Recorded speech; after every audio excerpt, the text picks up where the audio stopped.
On a besoin d'apprécier les gens autour de nous et d'honorer nos parents. J'ai un petit problème avec la fête des mères.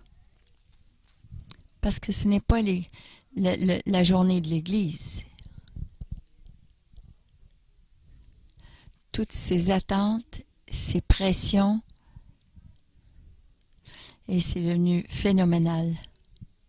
C'est vraiment, ça nous dépasse. Pour ceux qui veulent être des mères et qui ne peuvent pas être mères. Mais pour ceux qui ont des mères, et on n'a pas toutes des bonnes mères, vous savez, ou l'occasion de vraiment prendre le temps avec nos mères, parce que ça peut être une journée douloureuse. Alors on doit apprécier tout le temps. Mais j'aimerais dire à ceux qui trouvent cette journée douloureuse, qui n'ont pas leur mère, ce n'est pas le but d'aujourd'hui. On veut vous bénir aujourd'hui et on a des belles roses à vous offrir, ce beau cadeau. Alors avant que vous quittez aujourd'hui, on aimerait vous bénir avec une rose pour vous dire qu'on vous apprécie. Alors les paroles d'une mère. Je ne devais pas parler aujourd'hui. Partager, ça devait être le mois dernier, mais c'était très occupé. On avait une retraite pour les femmes. Mais aujourd'hui, je suis ici. Et je vais être sérieuse aujourd'hui.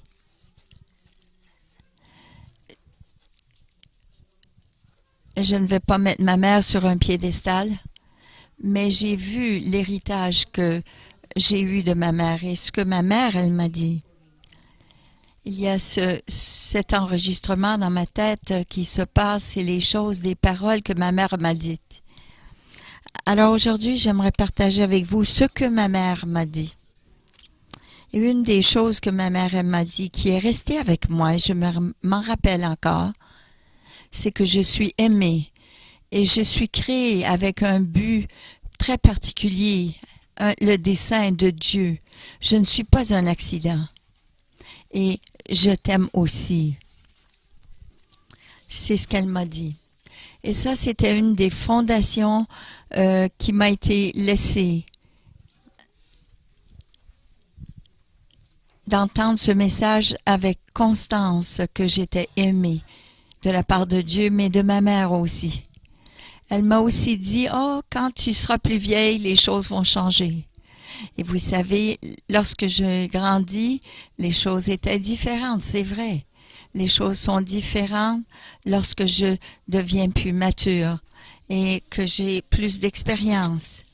Elle m'a dit, lorsque je criais et que je disais que les choses n'étaient pas justes, et je pleurais, je lui disais, « Non, la vie n'est pas juste. » Elle me disait, non, c'est vrai, la vie n'est pas juste et ne t'attends pas que ça soit juste. Tu as beaucoup plus de bénédictions et d'avantages que les autres. Non, la vie n'est pas juste. Tu as une famille stable et on a tous des avantages qu'on ne recherche pas, qu'on ne regarde pas. Elle m'a dit aussi, ne prends pas au sérieux les opinions des autres et ne prends pas tant à cœur. J'ai trouvé d'autres façons de dire ces choses, mais c'est vraiment tout ce qui est important, c'est ce que Dieu dit. Les paroles, les mots sont importants. Vous savez que les paroles, ça reste collé après nous. Ce sont des semences qui sont plantées en nous. Je viens et j'ai planté des semences dernièrement et ils ont poussé presque aussitôt. Et il y en a d'autres aussi qui ont pris plus de temps. Mais nous avons aussi des paroles que nous disons et que nous entendons. Les paroles sont importantes, qu'ils soient dits en public ou qu'ils soient dits en privé. Qu'ils soient forts ou qu'ils soient dans notre tête, les paroles sont importantes. Vous savez pourquoi? J'aurais pu choisir plein de versets, mais au début, Ça dit, au commencement, la parole existait. La parole était avec Dieu et la parole était Dieu, en Jean 1:1. Les paroles sont importantes. Et comme chrétiens, les paroles sont beaucoup plus importantes. Pour nous, les chrétiens, les enfants de Dieu, en Christ, au commencement était la parole et la parole était avec Dieu et la parole était Dieu. Nos paroles ont de l'autorité. On vous a enseigné cela comme on a prié et Jackie, c'est très important. Tu as obéi et les paroles étaient importantes. Nos paroles ont de l'autorité. Mais comme chrétiens, nos paroles n'ont pas seulement de l'autorité, mais que nous soyons à l'Église ou non. Mais nos paroles, parce que nous sommes en Christ, ils ont une autorité tout le temps. Elles ont autorité lorsque nous jasons, mais elles ont de l'autorité lorsque nous sommes en colère. Elles ont de l'autorité lorsque nous soyons en public ou en privé, que nous disions des bonnes choses ou des mauvaises choses, que nous brisons des paroles avec des paroles ou que nous bâtissons. Nos paroles peuvent bâtir des murs ou nous pouvons les briser, ces murs. Ça plante des semences. Je suis bénie parce que ma mère, elle a planté des semences, des paroles qui sont restées avec moi toute ma vie. Et ces paroles sont devenues des fondations pour ma vie. Des paroles sont importantes et elles sont des semences qui grandissent. Je vais aller maintenant à un autre point sur les conversations. Les paroles sont utilisées dans les conversations. Maintenant, aujourd'hui, lorsqu'on parle de conversation, on parle d'un dialogue. Mais ma première rencontre avec conversation, c'était un mot que j'ai trouvé dans le Louis II. Et ça avait une extension beaucoup plus longue, plus large. Philippiens 1:27, et c'est un très bon livre, ça nous dit ceci. Laissez vos conversations être ceux qui sont dignes de l'évangile de Christ. Conduisez-vous d'une manière digne de l'évangile. Ainsi, si je viens vous voir ou que je sois absent, j'entendrai dire de vous que vous tenez ferme dans un même esprit, combattant d'un même cœur pour la foi de l'évangile, sans vous laisser effrayer en rien par les adversaires. Autrefois, conversation, c'était une interaction avec les autres, c'était votre façon de vivre et ça décrivait plus que ce que vous disiez, mais comment vous vous conduisiez. Et j'aimerais vous dire à vous aujourd'hui que nos paroles sont importantes. Parfois, nos paroles sont accompagnées tu sais, oui, c'est tout le paquet, vous savez, de notre conversation. C'est important. Autrefois, c'était utilisé,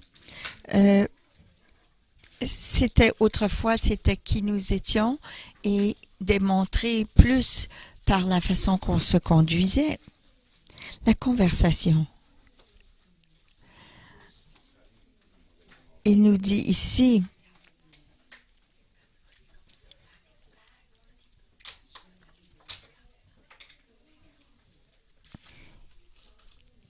seulement conduisez-vous d'une manière digne de l'évangile du Christ. Ainsi, que je vienne vous voir ou que je sois absent, non seulement ça englobe ce que je dis, mais la façon que je marche, que je vis. J'entendais dire de vous que vous tenez ferme dans un même esprit, combattant d'un même cœur pour la foi de l'Évangile. Notre conversation affecte l'unité de Christ, l'unité du corps de Christ. Ma conduite et mes paroles sont combinées et ils peuvent avoir un effet sur le corps de Christ. Sommes-nous unis? Et cela, ça dépend de nos conversations. Et ça nous dit aussi, sans vous laisser effrayer en rien par les adversaires. Avoir une vision commune, l'unité et la vision commune. Et ça vient de par la façon qu'on se conduit les uns avec les autres.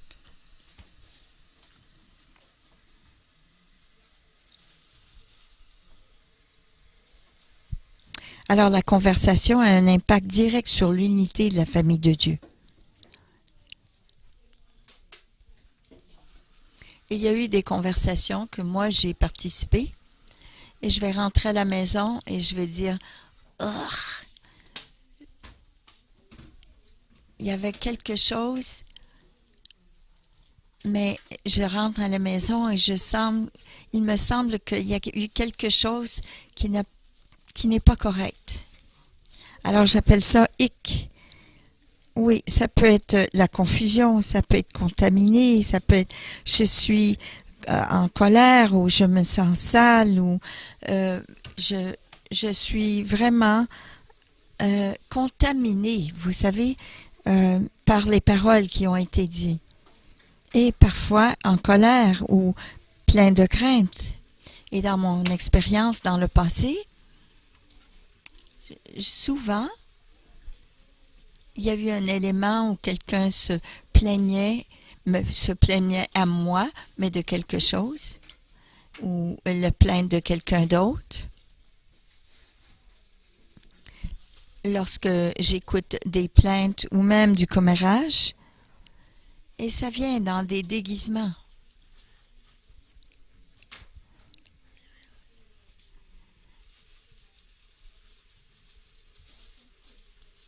Je sais qu'avec mes enfants,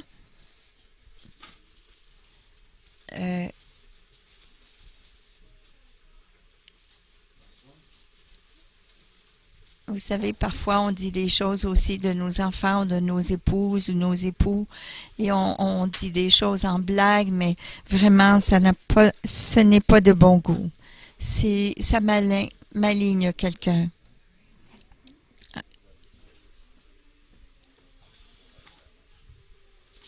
Même si on ne mentionne pas les personnes, je me sens comme si j'ai été... on m'a déversé des mauvaises paroles. Lorsque j'entends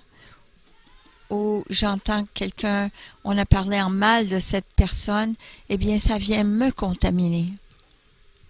Ça me contamine d'entendre et de recevoir des rapports qui sont malins, vient me salir, vient salir celui qui entend.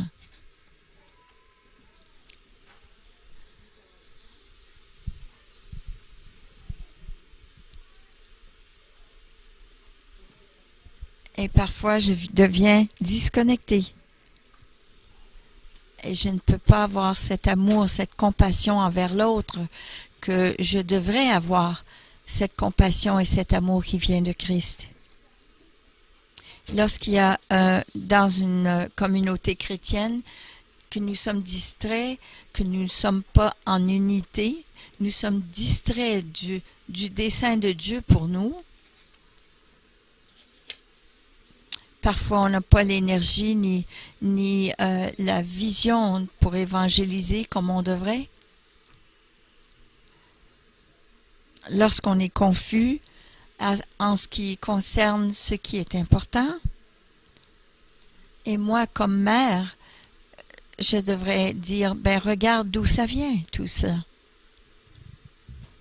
Est-ce que vous avez reçu quelque chose et vous avez participé dans ces choses?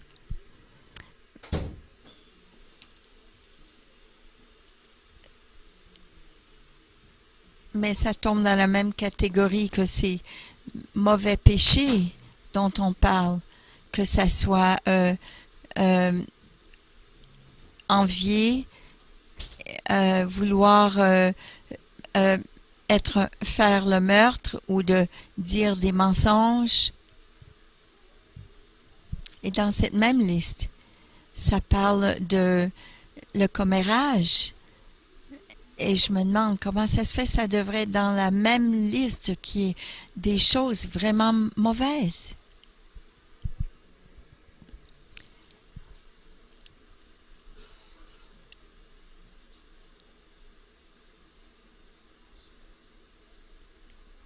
Et là, ce qui nous arrive, c'est qu'on a des symptômes. Dans nos corps même, on subit. Quelqu'un m'a souligné qu'on a une langue et 2 oreilles. Donc, on devrait entendre 2 fois plus qu'on parle. On doit faire attention à ce qu'on dit. Et parfois, on vient à cet endroit où on a peur de parler. Mais ce n'est pas le point que je veux dire. C'est que lorsqu'on écoute, on a 2 oreilles. Et ce qui entre a beaucoup plus d'impact que vous comprenez. Et on veut contrôler ce qui sort de notre bouche. On veut dominer notre conversation, contrôler cela. Parce qu'on doit prendre soin de ce qui entre. Dans ma classe d'ordinateur, mon professeur a dit ceci. Il a dit gigot. Vous devez faire attention de gigot. Gigot qui veut dire déchet, entrée déchet, ce qui entre. Et ce qui entre, si vous laissez entrer les déchets, vous allez avoir des déchets qui sortent. Alors, ce qui rentre va sortir éventuellement. Et ça devient multiplié. Alors, si vous voulez ce qui sort, qui soit bon, alors vous devez surveiller ce qui rentre. À ce moment-là, je ne pensais pas ça possible pour moi. Mais je vais vous dire ce que ma grand-mère m'a dit. Et c'est resté avec moi. Ma grand-mère, elle m'a enseigné ceci, ce petit chant.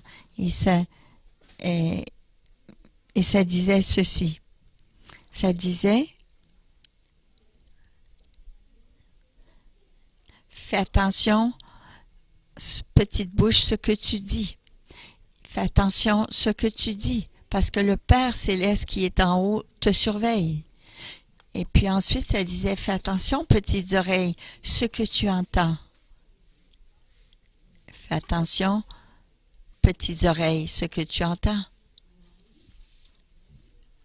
Mais comment est-ce que je peux savoir ce que j'entends jusqu'à ce que je l'ai entendu? Comment est-ce que je peux savoir ce que je vois, à moins que je vois avant? Mais vous savez, en vieillissant, les choses sont très différentes. Puis j'ai été voir ma mère et je lui ai dit, tu sais, maman, cette chanson n'a pas de sens. Mais ma mère, elle m'a dit, tu sais, ça a beaucoup de sens, beaucoup plus que tu penses. Parce qu'il faut qu'on fasse attention à ce qui entre et ce qui sort. Il y a une petite illustration dans le baseball.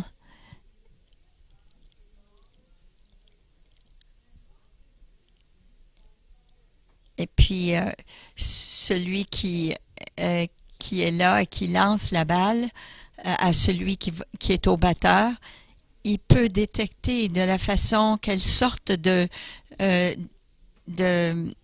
lancement qu'il va donner. Comment il va lancer la balle. D'après certains, le langage de son corps. Et vous savez que c'est comme ça aussi. C'est important pour nous.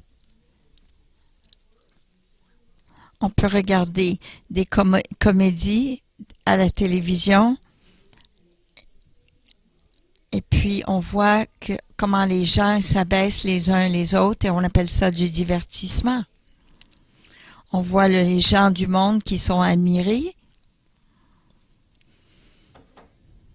ou les gens qui te mettent à leur place.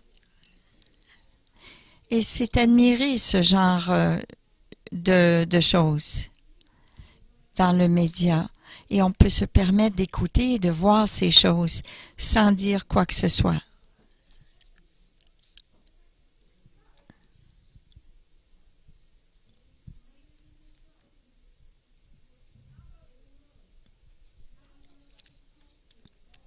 Mais Dieu ne nous appelle pas à cela.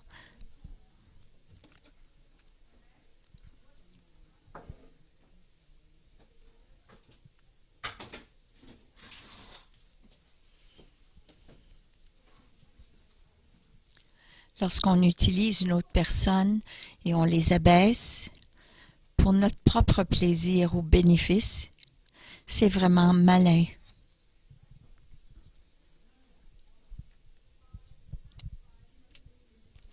Alors fais attention, petites oreilles, ce que tu entends. Et ma grand-mère disait aussi, si tu ne peux pas dire quelque chose de gentil, ne dis rien du tout.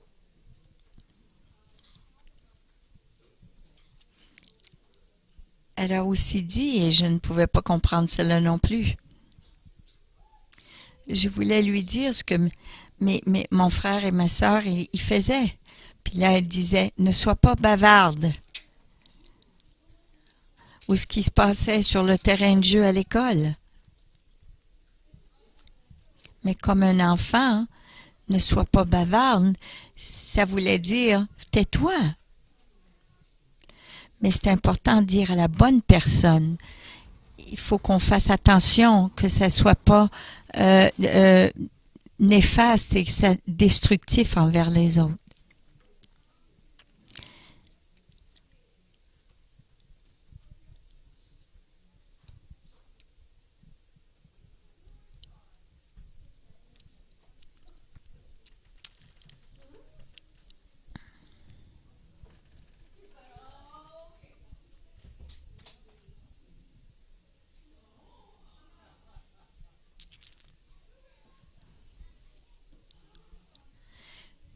Les hommes et les femmes, pareil, ils font la même chose. Sans dire grand-chose, ils sont capables de dire des mots méchants. Mais c'est important qu'on surveille ce qui rentre.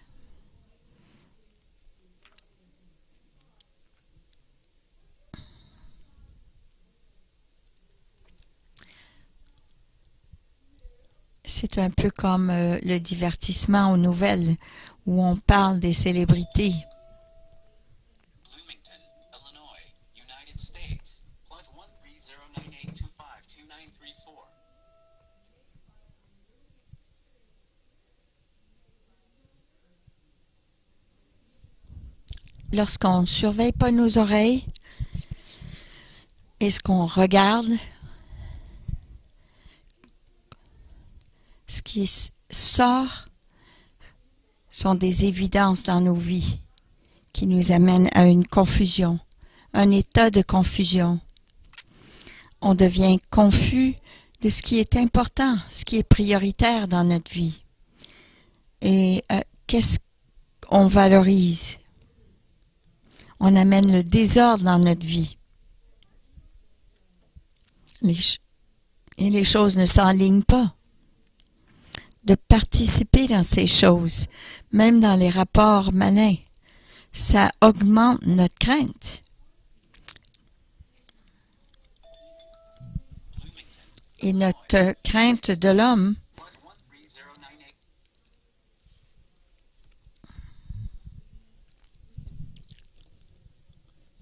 on a besoin d'être accepté de l'homme. On commence à voir les choses qui ne sont pas.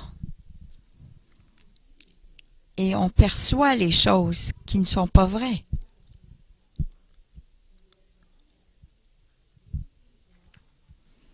On voit aussi les mensonges.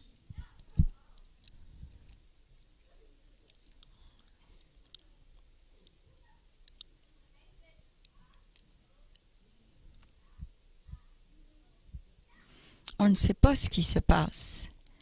Mais si vous trouvez que vous devenez sensible à ces choses, regardez un peu plus profondément. Lorsqu'on devient confus, on ne peut pas voir de quelle façon on est utilisé, nous, pour amener la destruction envers les autres. Et notre comportement amène la confusion, le désordre aussi. Et on commence à agir d'une façon qui n'est pas en alignement avec la parole.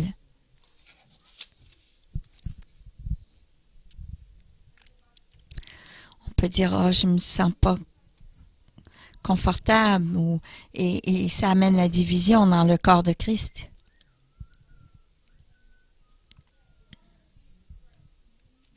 C'est important c'est facile de connecter nos émotions avec un mauvais rapport.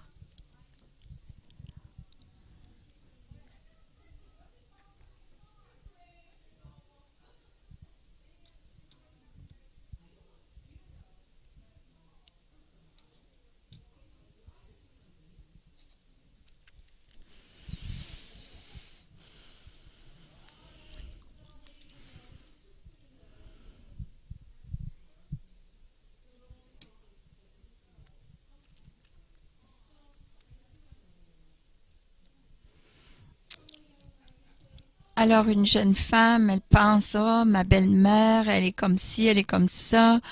On n'est pas capable. Puis là, vous écoutez, puis vous dites, ouais, c'est vrai. Oh, je te comprends, je sais ce que tu veux dire. J'ai eu la même chose qui m'est arrivée dernièrement. À Pâques, à Noël ou à l'Action de grâce. Alors, on s'identifie émotionnellement. Et avant que vous le savez, on pense que tout le monde est pareil. Toutes les belles-mères sont pareilles. Et puis là, on sort de cette vérité biblique et on rentre dans le mensonge. Mais vous savez, on est tous aimés de Dieu. C'est si facile de sortir de ce qui est vrai, ce qui est la vérité. Et puis là, on va essayer de se protéger. Et ça s'appelle l'impureté. Ça commence par la confusion et puis ça descend. Moi, j'aimerais vous donner de l'aide. On a tous besoin de l'aide. Et je vais vous raconter une histoire.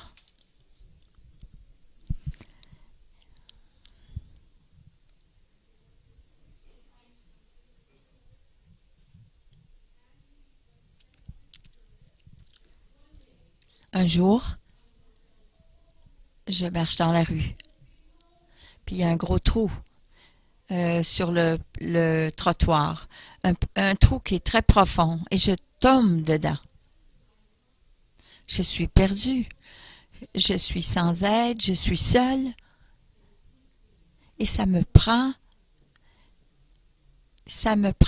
tout mon petit change pour essayer de ressortir de là.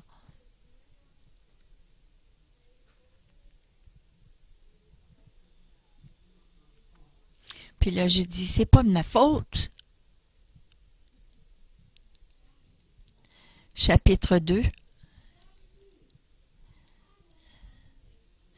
Je descends la rue encore une fois. La même rue. Et il y a un gros trou dans le trottoir. Et je fais mine que je le vois pas. Et je tombe. Et je peux pas croire que je suis encore dans le même endroit.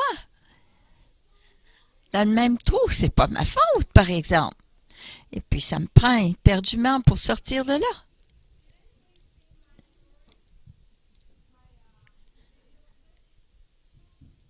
Alors, chapitre 3. Je descends la même rue. Il y a un gros trou dans le trottoir. Je le vois, il est là. Mais je tombe encore dedans.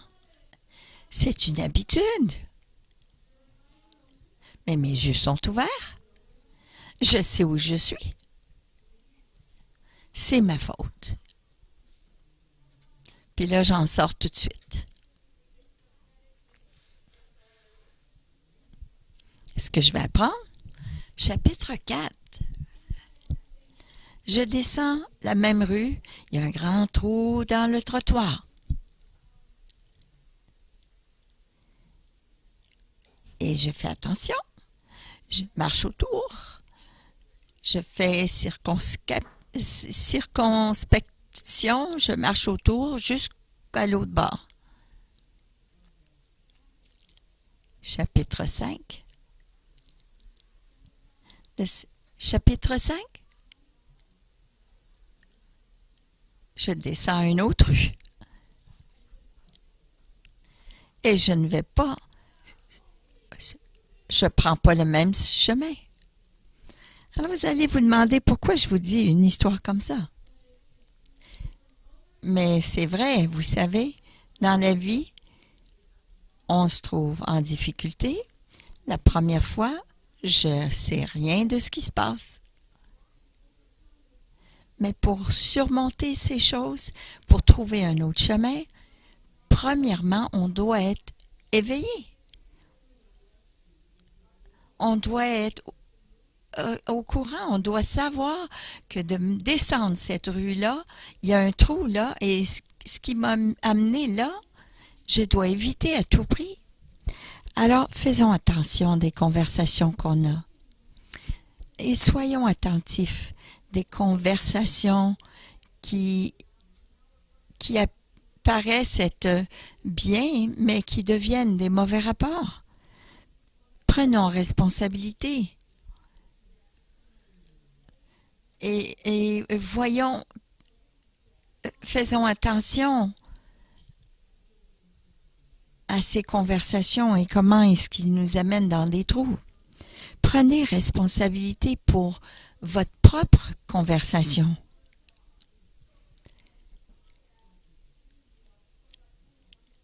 Rendue au chapitre 3, c'est là qu'elle s'est rendue compte que c'était sa faute.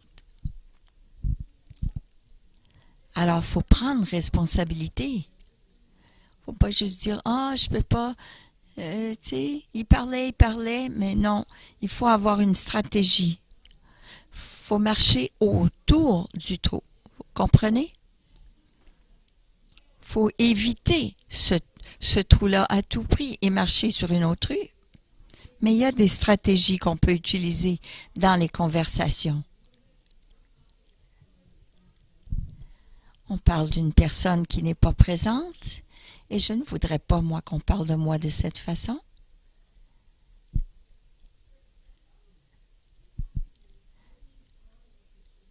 C'est arrivé lorsque j'étais plus jeune dans le Seigneur et les pasteurs de jeunesse, ils étaient vraiment des bons exemples pour moi. Et un jour, il y a un jeune homme qui est venu me voir dans mon groupe qui a dit « Ah, je suis contente de te voir, Cathy. Il y a longtemps, je voulais te parler. Ah, le Seigneur m'a donné cette opportunité. Je voulais juste m'introduire. » Et puis là, il continue. Puis là, tu sais, je devrais te dire, tu sais, tu devrais savoir quelque chose par rapport au pasteur de jeunesse.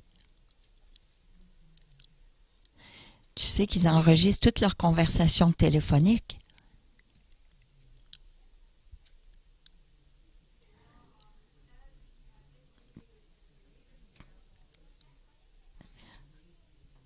Puis là, j'écoutais ça, puis c'était un gars qui avait l'air d'être bien à sa place, puis bien habillé, puis tout ça. Puis là, je rentre chez moi, puis je me dis, ah, je peux pas croire que ce est comme ça. Ah, qu'est-ce qui arrive? La prochaine fois, je suis dans... qu'est-ce que je vais faire avec ça? Parce que là, j'ai prêté oreille à ce qui avait été dit. Mais là, je suis contente que le Saint-Esprit, qu'on soit jeune ou vieux, il nous parle.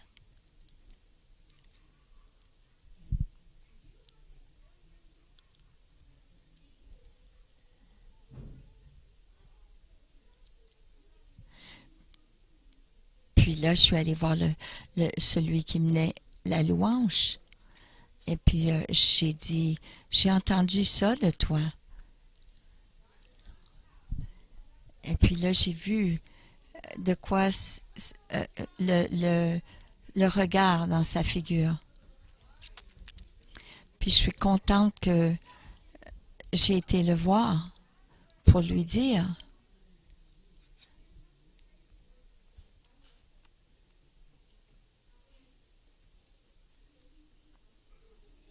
Puis là, lui et sa femme, ils ont parlé avec moi.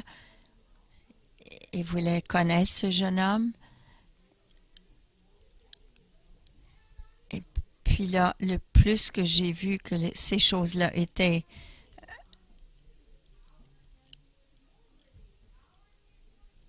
puis il a expliqué, ce jeune homme, qu'ils avaient une enregistreuse parce qu'ils étaient souvent à l'extérieur. Et toutes les conversations étaient enregistrées, oui. Et voilà, j'entendais un rapport, mais je l'ai laissé m'affecter. Et ça, c'est après je l'ai su.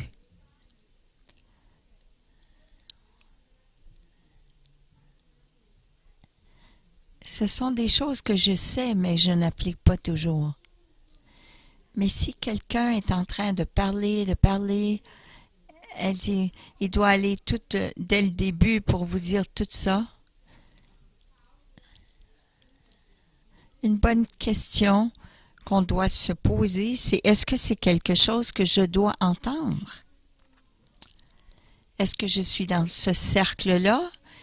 Ou est-ce que je suis une étrangère qu'on amène dans le cercle de commérage que je ne devrais pas entendre? Parfois, oui. Mais si je ne fais pas partie du portrait, pourquoi est-ce qu'on devrait m'amener à entendre cela? Quelle partie de cette conversation doit être discutée avec moi? Je dois me poser cette question. Qu'est-ce qui me touche, moi, en particulier?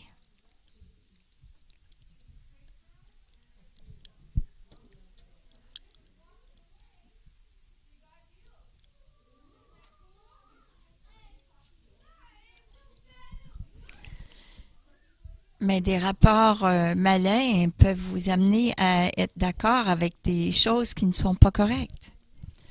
Un autre. Ah oui, d'accord, une autre chose, je vais dire, c'est, je pense que je vais prendre des notes pour que je me rappelle exactement ce que vous venez de dire. Est-ce que ça vous dérange?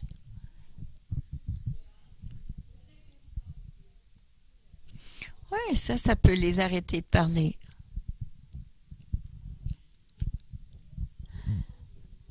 Alors, je peux demander qui vous a donné cette information?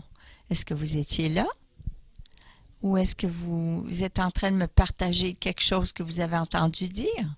Est-ce que c'est votre opinion? Ou est-ce que j'entends les faits? Juste assez pour ralentir la conversation. Est-ce que je peux vous citer lorsque je fais des recherches là-dessus?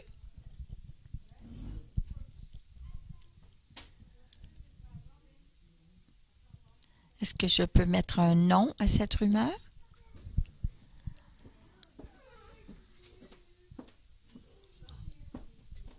Alors avant, une autre question. Avant que vous partagiez plus, est-ce que vous vous attendez de moi quelque chose de moi?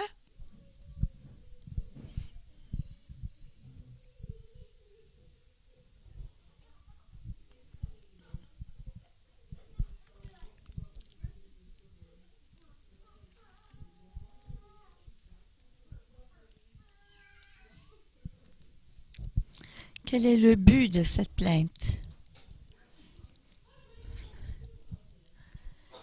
Et qu'est-ce que je dois faire par rapport à cela?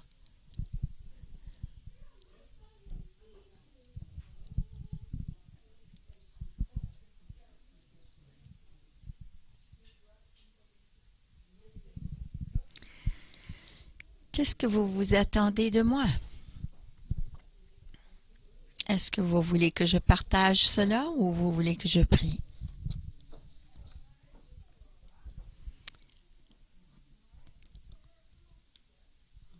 Est-ce que une autre question serait, est-ce que vous avez parlé aux gens qui sont directement impliqués?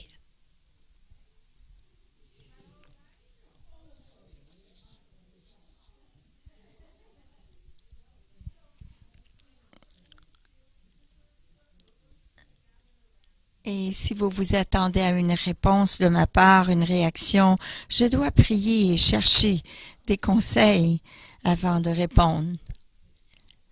Et parfois, de savoir l'autre côté de la médaille, ça nous aide beaucoup plus à répondre correctement. Et ça aussi, ça vous évitera de tomber dans le trou qui est sur le trottoir.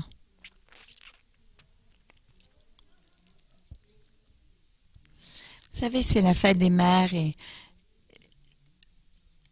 je vous partage ceci pareil d'un message qui demande que nous nous examinions les uns les autres. Parce que comme mère, on veut que nos enfants prospèrent. On veut que notre famille soit en santé et qu'elle grandisse et que les gens soient tous ce qu'ils devraient être. On veut leur enseigner à nos enfants d'être matures et complets et ne manquant de rien. Lorsqu'on n'est pas au courant qu'il y a des trous dans les trottoirs et qu'on ne sait pas comment les gérer, on finit par tomber dans le même trou. Et moi, je veux que le corps de Christ sache que notre unité, ensemble,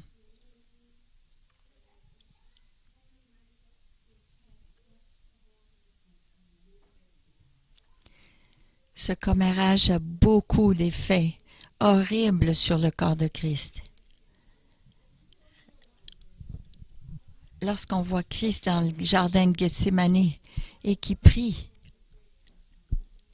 et on ne lit pas cela souvent, mais Jésus était dans le jardin de Gethsémani et il a dit ceci: « Je leur ai donné la gloire que tu m'as donnée, Père, dans Jean 17, 22, 23, afin qu'ils soient un comme nous sommes un, moi en eux et toi en moi, afin qu'ils soient parfaitement un, et qu'ainsi le monde reconnaisse que tu m'as envoyé et que tu les as aimés comme tu m'as aimé. » Tout le corps de Christ uni reflète la gloire de Dieu. Qu'on soit unis ensemble parfaitement et que le monde reconnaisse que Dieu m'a envoyé et que tu les as aimés comme tu m'as aimé. Le corps de Christ doit faire attention de la façon qu'elle parle, parce que notre unité est importante, parce qu'on perd aussi le focus de l'expansion de l'Évangile.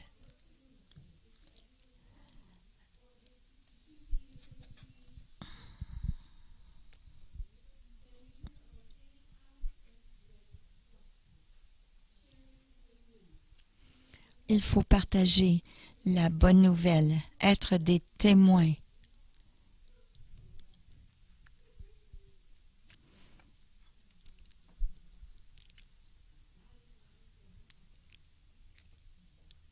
Parce que c'est la raison pourquoi ce message, parce que nous sommes une famille. Mais ça commence par chacun de nous qui est prêt à regarder notre état d'âme. Est-ce qu'on est sur le point de tomber dans le trou? Est-ce qu'on expérimente la confusion? Est-ce qu'on est en train de perdre notre chemin? Est-ce qu'on pense des choses qui sont contraires? Il faut s'honorer les uns les autres. Et puis là, on est en train de se mordre les uns les autres? Où êtes-vous dans ceci? Et êtes-vous prête à prendre responsabilité? tout en nous dit que c'est une chose très dure, mais lorsqu'on va au Seigneur pour confesser nos péchés, on doit être nettoyé.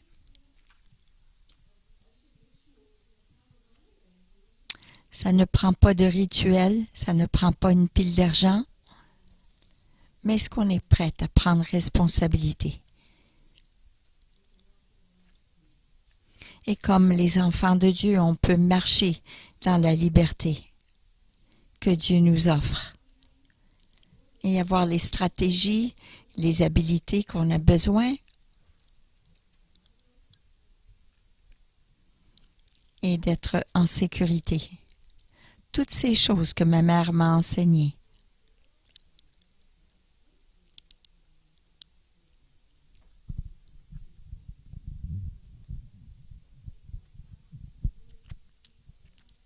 Les semences qui étaient importantes ont produit du fruit dans ma vie. Vous êtes aimés.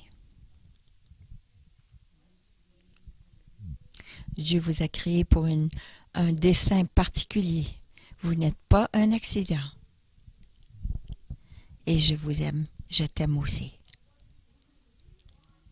Et les choses seront différentes lorsque tu matureras. Tu seras plus grand. Tu seras plus vieux. Et je vieillis constamment. Non, la vie n'est pas juste. Mais j'ai tellement d'avantages. Tellement d'avantages. Et s'il vous plaît, ne prenez pas les opinions des autres à cœur. La seule opinion qui compte, c'est celle du Seigneur Jésus. Et vous pouvez courir vers lui avec vos problèmes. Alors, je vous invite à vous lever. J'aimerais prier avec vous.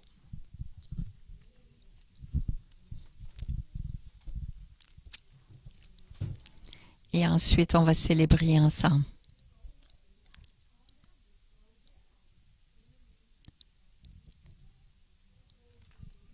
Mon but aujourd'hui était que vous vous voyiez comme une famille, des membres de la famille de Dieu, que vous ayez le courage d'examiner vos paroles, votre façon de vivre, et que vous soyez assez braves de voir les choses, les choix et les choses que vous dites qui sont divisifs dans le corps de Christ.